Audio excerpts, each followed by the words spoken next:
প্ৰথমে সকলোকে নমস্কাৰ জনাই আদৰণি জনাইছোঁ মোৰ চেনেলৰ অন্য এটা ভিডিঅ' মাজলৈ। বন্ধু বান্ধৱীসকল, আজি আপোনালোকলৈ লৈ আহিছোঁ এটা চীনা হাঁহৰ ৰেচিপি। আপোনালোকে প্ৰথমৰ পৰা শেষলৈকে চাব। আজি চীনা হাঁহটো মই অকণমান বেলেগ এটা পদ্ধতিৰে বনাম, লগত এটা বস্তু মিশ্ৰণ কৰিম। আপোনালোকে তেনেধৰণে বনায় নে নবনায় মোক কমেণ্টত জনাব। প্ৰতিটো বিহু আহিলে মানে আমি পৰিয়ালৰ লগত এনেধৰণে সুন্দৰকৈ হাঁহেই হওক বা বেলেগ মাংসই লৈ হ'লেও খাওঁ। এইবাৰ মানে মাঘৰ বিহুত মই আকৌ মেলা গুচি গ'লোঁ, মানে ভোগালী মেলা, সেয়েহে খোৱা নহ'ল। ইতিমধ্যে মাংসখিনি ধুনীয়াকৈ কাটি হৈ গ'ল। এতিয়া অকণমান হালধি নিমখ দি মেৰিনেট কৰিব লাগিব। আৰু সেই মাঘৰ বিহুত খোৱা নহ'ল বাবে আজি এনেধৰণে এটা মানে খানা সৰু সুৰাকৈ আয়োজন কৰিছোঁ আৰু লগতে আপোনালোকৰ লগতো শ্বেয়াৰ কৰিছোঁ। যদিহে কোনোবাই নতুনকৈ চাই আছে তেওঁলোকক মই নমস্কাৰ জনাইছোঁ। ভিডিঅ'বিলাক চাওক, চাই যদি ভাল পায় লাইক কমেণ্ট লগতে ছাবস্ক্ৰাইবটো কৰি থৈ যাব। আহিবলগীয়া নতুন নতুন ভিডিঅ'সমূহ আপোনালোকে ঘপককৈ পাবলৈ হ'লে বেল আইকনটো মানে দবাই দিব। আহক তেনেহ'লে প্ৰথমতে এতিয়া মই ধুনীয়াকৈ নিমখ আৰু হালধি সানিবলৈ দিছোঁ মোৰে দোকানতে কাম কৰা ল'ৰা এটাক। এয়া বাকী কেনেধৰণে বনাম সকলোখিনি দেখুৱাই আছোঁ, আপোনালোকে চাই চাই গৈ থাকক। এয়া মাংসখিনি মই টোটেল 15 মিনিট থৈ দিলোঁ। এইফালে গোটাই লৈছোঁ কোমোৰা, পিঁয়াজ, আনফালে নহৰু, আদা সকলোখিনি পিচি লৈছোঁ। আৰু এইফালে গোটা নহৰু যিকোনো মাংসতে দি খাব পাৰিলে ভাল, আৰু তাৰ গোন্ধটোও বৰ ধুনীয়া আহে। লগতে আপোনাৰ খাব পাৰিলে বহুতেই ভাল। কিয় ভাল জানেনে? যিসকলৰ প্ৰেছাৰ আছে, চুগাৰ আছে, তেওঁলোকৰ কাৰণে বহুত ভাল। আপোনালোকে গোটা নহৰু মাছ মাংস দিও খাব পাৰে বা বেলেগ চব্জি দিও খাব পাৰে। যেই নহওক জলকীয়া পিঁয়াজ সকলোখিনি এনেধৰণে ভাজি লৈছোঁ। লগতে আধাটো মানে আদা নহৰু দি দিছোঁ, মানে যিমানখিনি খুন্দিছিলোঁ তাৰ আধা দিছোঁ। আৰু তাৰপৰা আপোনালোকে চাই থাকক মই কেনেধৰণে বনাম। পদ্ধতিটো নিশ্চয় আপোনালোকৰ পচন্দ হ'ব। আমাৰ অসমীয়া মানুহৰ হাঁহ আৰু কোমোৰা খাই মানে বহুতেই ভাল পায়। কিছু লোকে বেমাৰৰ কাৰণেহে নাখায়। হাঁহ আৰু কোমোৰা সুন্দৰ এটা ৰেচিপি, সেইটো সকলোৱে জানে। যিকোনো বিহুৱেই হওক বা যিকোনো কিবা এটা পাতিলে হাঁহ কোমোৰা মেইন, নহয়নে বাৰু? এয়া অকণমান হালধিও দি দিলোঁ জোখমতে। মানে বনোৱা পদ্ধতিও আপোনালোকক প্ৰথমতে কৈছোঁ অকণমান বেলেগ, সেয়েহে আপোনালোকে চাই থাকক। নিশ্চয় পদ্ধতিটো আপোনালোকৰ পচন্দ হ'ব। অকণমান ৰঙচুৱা হোৱাৰ লগে লগে মাংসখিনি যোগ কৰি দিলোঁ। পিঁয়াজখিনি বেছি ৰঙচুৱা হ'বলৈ কিয় দিয়া নাই জানেনে?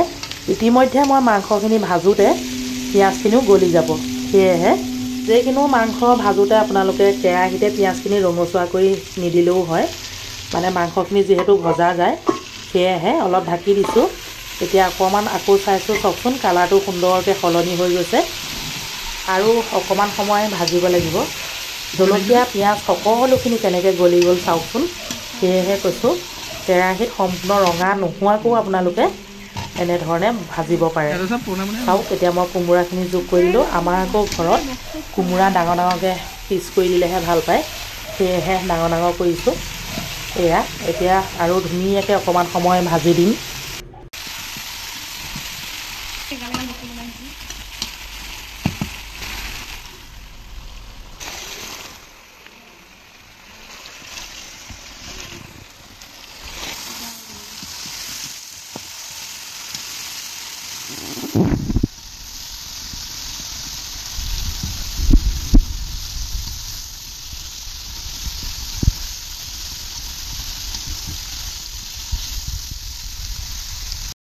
কেমেৰাটো যদি মোৰ ল'ৰাটোৱে ধৰে, মাজে মাজে মই যদি বনাই থাকোঁ মোক দেখুৱাই দিব বিচাৰে, সেয়েহে হাঁহি উঠি গ'ল।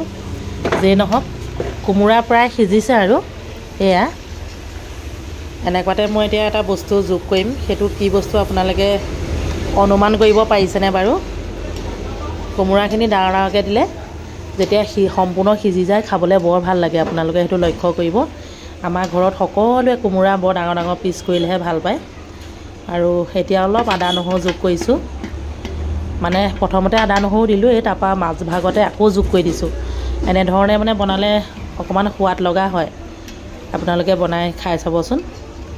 একেবাৰে আমাৰ অসমীয়া ষ্টাইল, লগতে চিম্পুল হাঁহ আৰু মুৰ্গী চিম্পুলকৈ বনালে ভাল লাগে। এয়া চাওক, যিটো গামলাত মই মাংসখিনি মেৰিনেট কৰিছিলোঁ তাতে অলপ গৰম পানী যোগ কৰি ইয়াতে দি দিছোঁ। মই মানে মছলা অকণমানো লোকচান হোৱাটো নিবিচাৰোঁ। পাকঘৰত ৰান্ধনীগৰাকীয়ে সঁচাকৈয়ে লোকচান হোৱাটো একেবাৰে বিচাৰিব নালাগে। তেতিয়াহে মানে ধৰক নিজৰ ঘৰখনৰ কাৰণেও ভাল আৰু লোকচান হ'লে ভাল নালাগে দিয়কচোন। সেয়েহে মছলাখিনি তাত অকণমান লাগি আছিলে যে অকণমান গৰম পানী যোগ কৰি দি দিলোঁ। ইতিমধ্যে 50% সিজিলেই মাংসখিনি। যেই নহওক এতিয়া কোমোৰাখিনিও সিজি উঠিলে। আৰু আপোনালোকে এটা কথা লক্ষ্য কৰকচোন, কোমোৰাখিনি যেতিয়া সিজি উঠিলে চব সৰু সৰু হৈ গ'ল নহয়নে, অকণমান ভাগি ছিগিও গ'ল। সেয়েহে কৈছোঁ অকণমান ডাঙৰ ডাঙৰকৈ কোমোৰাখিনি দিব, তেতিয়া খাবলৈ বেছি ভাল লাগিব। এতিয়া সম্পূৰ্ণ হৈ উঠিছে আৰু এটা বস্তু যোগ কৰিবলৈ আছে, সেয়া ইয়াত ধনিয়া আমাৰ ইয়াত মানে পাবলৈ নাইকিয়া হৈছে, সেয়েহে অকণমান পালোঁ, মিহি মিহিকৈ কাটি এনেধৰণে যোগ কৰি দিলোঁ।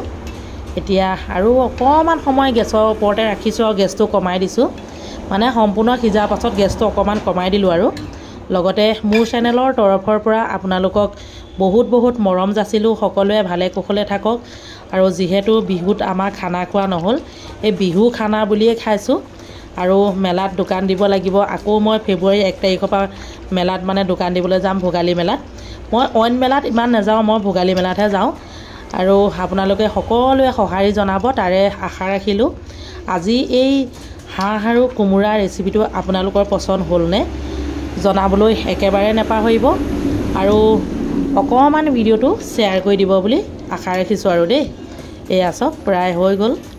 এতিয়া মানে 1 মিনিটমানৰ পাছতে নমাই দিম আৰু খাব পৰা হৈ গ'ল দেই। আজিলৈ আহিছোঁ, বাই বাই।